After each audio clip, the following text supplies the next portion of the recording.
What's going on, Vikings fans? Welcome in the Vikings Now by Chat Sports. My name is Patrick Siepman, and coming up on today's show, a full in-depth breakdown of the Week 3 matchup where the Houston Texans and a couple of old friends return to U.S. Bank Stadium. We got a lot to break down on today's show, but first off, we're going to be diving into the injury news. What's going on with Justin Jefferson? Will Jordan Addison be ready to go? And also, Joe Mixon, Texan running back, did leave the game this past Sunday, so we get you the update there. Then we'll just be going over a full deep dive on the Texans, because I truly believe they're a top 5 football team in the National Football League, so get you everything that you need to know there. And then, like I kind of teased, Stephon Diggs, Danielle Hunter, and a couple others are making the revenge game in U.S. Bank Stadium this week. And then finally, we'll wrap it up with some keys to victory for our Minnesota Vikings, as I truly believe this will be their toughest test so far in the NFL season, as I think the Texans are just a little bit better than the San Francisco 49ers. Let's get the injury update on Joe Mixon here first. He is right now, his designation is just questionable to play with an ankle injury that he suffered versus Chicago Bears this past Sunday night. He left the game, then he returned, but he looked to be hobbled up again in the later half of that game. So he's questionable right now, but if it's not him, could be Cam Akers, Dameon Pierce being the running backs for Houston. But Justin Jefferson, we got you guys this news yesterday. He is fully ready to go. He will play. He talked to reporters after the game. He didn't really think it was that big of a deal. It just kind of looked like he got Charlie horsed in his quad. So I'm assuming he'll be limited at practice this week, but 100% number 18 will be out there. And then Jordan Addison's kind of the biggest question mark heading into this game. You know, that ankle injury, I was watching the hip drop tackle again this past week. It is an ugly ankle roll for Addison. So his status is TBD. I think it's 50-50 right now. I think it would be huge if he were to be out there, as the Houston Texans have some awesome cornerbacks. So just having that extra juice in Jordan Addison will be key for this Vikings team. But that's injury news for the Vikes and the Texans. But if you guys want our Minnesota Vikings to catch a victory this Sunday and move the 3-0 on the season. Can't believe I'm saying that right now. Give me a skull down below in the comment section. I'm actually going to make this the pin comment on today's show. So if YouTube throws an ad break your way right now, sit back, let it play, and let the skulls flow down in the comment section. So I want to get this point out there. I fully believe this will be the Vikings' best test so far during the NFL season. I think the Texans right now are a significantly better football team than the San Francisco 49ers. I actually think defensively, they have a better defense than San Francisco. And with just the quarterback play being C.J. Stroud to Brock Purdy, and the coaching staff, in my opinion, on both sides of the football a little better than San Francisco, this will be their toughest test. And right now, Houston, they're 2-0 as well. Now, they caught a big-time victory against their division rival, the Indianapolis Colts, in Week 1. A score a little misleading there. I thought they handled them throughout the entire game. And same with the Week 2 matchup with the Bears. Bears kept it close throughout the first half, but the Texans really, asserted their dominance in the second half. But it ended up being a 19-3 win in Week 2 and a 29-27 win in Week 1. But how does the Texans shake out in terms of compared to the rest of the NFL? Well, offensively, very good offense. They're 9th in yards, 12th in passing yards per game, 9th in rushing yards, points per game at 11th, and they're pretty successful on third down, coming at 39.3%. But defensively, this is a side of the football that I think is the most underrated in the National Football League. The Texans' defense is legit. Only giving up 280 yards per game. They're 12th in points per game, 21st in third down percentage, but they're able to take away the run with being ranked 7th in the league so far. But overall, this Texans defense, they fly around, they hit hard. We'll dive into them more in a second, but we also got to talk about the quarterback. C.J. Stroud, in my opinion, is an undisputed top 5 quarterback in the league. He was fantastic his rookie year, and throughout 2 games this season so far, he's been fantastic as well. 69.1% completion percentage, 494 yards, and 3 touchdowns for Stroud so far. But Stroud's top guy. Like, I feel like it's a little misrepresented on the Texans wide receiver room, as most people just think it's a 3-headed monster and it's all equal targets between, Nico Collins, Stephon Diggs, and Tank Dell. Nico Collins is the man. This is the true top receiver for C.J. Stroud. If you take away him and you let, as crazy as it sounds, let Tank Dell, let Stephon Diggs beat you, I think you have a better chance to be successful on defense. But this guy is a freak physical receiver. He honestly reminds me of an old Texans receiver, like that Andre Johnson, Brandon Marshall, Alshon Jeffrey kind of build. And he's off to a great start to the 2024 season. 14 catches, 250-plus yards. He's been fantastic. But also the Texans, their pass rush is phenomenal. Good old friend Daniil Hunter, you guys know him. He's off to a great start to his Texans career. They also got Will Anderson on the other side of him, and they can just really, really get after the quarterback. And especially if they're able to take away the run and they can get you in the third and longs, and you just let Will Anderson and Daniil Hunter pin their ears back. It is a fantastic pass rush. They got a great defensive play caller in DeMeco Ryans, and they fly around the football field. But one guy that I was watching against the Chicago Bears, middle linebacker, Azeez Al-Shaair, this dude hits. He is one of the more physical players in the NFL. I mean, I'm not comparing him to Fred Warner, as I think Fred Warner, obviously we know from last week, he had one of the best performances I've seen from a linebacker in a very long time. But Shaair, he hits. He will take away the run game. He'll do whatever he can. But the linebackers for Houston, they get after it. And honestly, I think they're cornerbacks. I think they have, honestly, one of the best tandems in the National Football League. Derek Stingley, he will be, I'm assuming, following Jefferson all across the field. He is already a top 5 corner in the league. He is awesome. But also Lassiter, he's a second-round pick from this past draft. He had, I think it was a 90-plus overall coverage grade this past week versus a Bears team where they have good receivers. But those two, against, if Jordan Addison plays, it will be a very, very fun matchup to watch. But from just watching the Texans so far this season, I think they have one of the better defenses in the NFL. I think they're top 5 undisputed, and they just fly around the football field. Like, they take away yak. They don't let you kind of get in a flow or a rhythm offensively. And, I honestly have more confidence in the Vikings defense shutting down the Texans offense with C.J. Stroud and all those weapons in comparison to Sam Darnold and this Vikings offense getting it going against the Texans defense, as they are legit. They will hit. They will make you feel them. And it's just going to be a fun matchup to see how Kevin O'Connell takes on DeMeco Ryans and that front. But my biggest concern heading into this weekend, it's the Texans defense. I think they really impressed me this past week. But, hey, you guys let me know. What is your biggest concern versus the Houston Texans? Now, we got to talk about the revenge game scenario or storylines here. As there are 4 of them.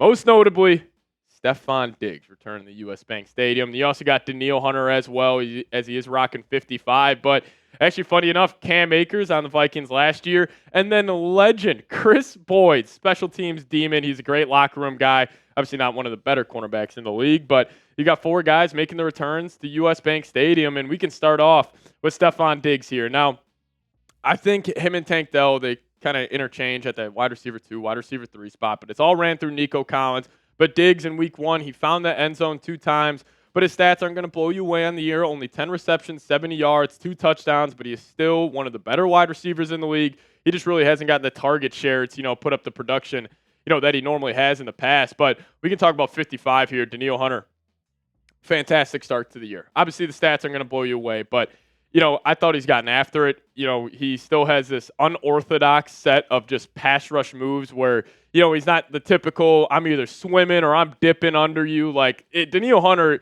you really can't game plan for a guy like that. He's a freak. So, him going against Brian O'Neill on that right side of the offensive line, that's going to be a very, very fun matchup. But as crazy as this sounds, shout out to Minneapolis Miracle, shout out to Stefon Diggs for this, but I think the Vikings game plan offensively is you take away Nico Collins, Joe Mixon if he ends up playing, and Tank Dell, and you let old Stefon Diggs beat you. I would love if at the end of the game, obviously the Vikings win, if Stefon Diggs gets 12 targets and you just leave him one-on-one the entire time. I'd rather have Diggs try to beat you in comparison to Nico Collins.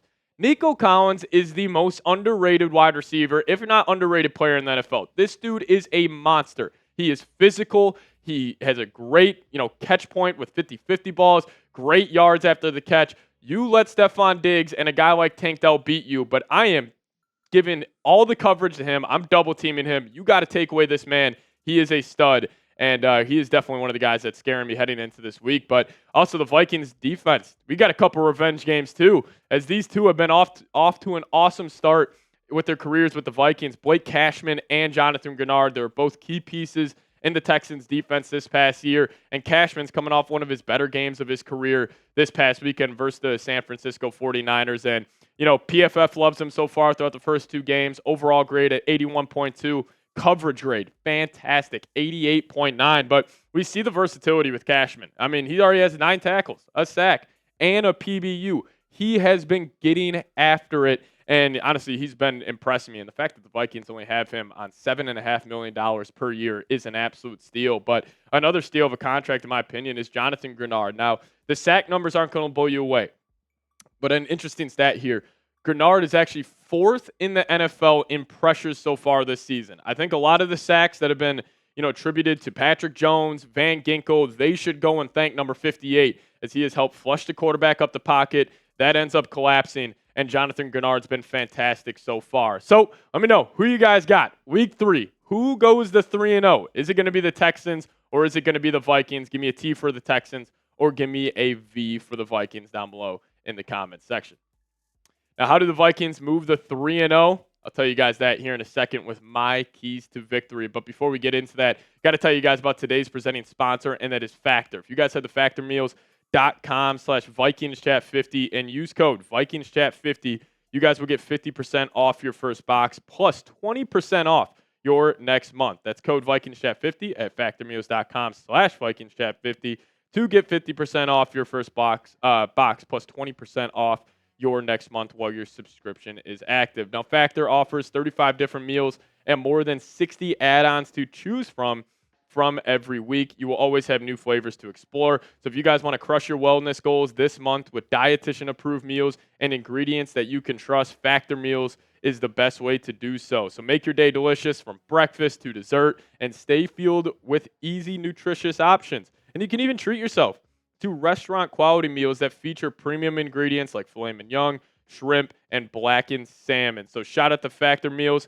for sponsoring today's show. And if you guys head over to factormeals.com/VikingsChat50 and use code VikingsChat50, you guys will get 50% off your first box and 20% off your next month. That's code VikingsChat50 at factormeals.com/VikingsChat50 to get 50% off your first box plus 20% off your next month while your subscription is active. Now, my first key to victory is something I've already talked about multiple times because this guy is going to keep me up at night for the next couple of days. Take away Nico Collins. That is number 1 for the Vikings this week. You stop him, you have a better chance at stopping this Texans offense. And, I've already said it, but he is the best wide receiver on this Texans roster. I think he is the most underrated player, most underrated receiver in the NFL, and he is off to a fantastic start. The Vikings cornerbacks, they got a lot to handle this week, but take away Nico Collins, have Harrison Smith over the top, roll the coverage his way. Could be ways you take him out of this ball game. But, we could say this every week for the Vikes. Winning the turnover battle for me is number 2.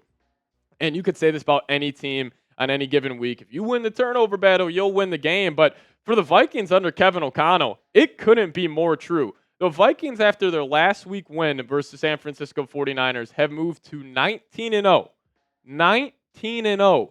Under Kevin O'Connell when they just win or even tie the turnover battle. You just can't lose it, and the numbers say you should be able to get a victory. So take care of the ball, and you'll be all right this weekend. But number 3 for me, stop the run. Make the Texans one-dimensional.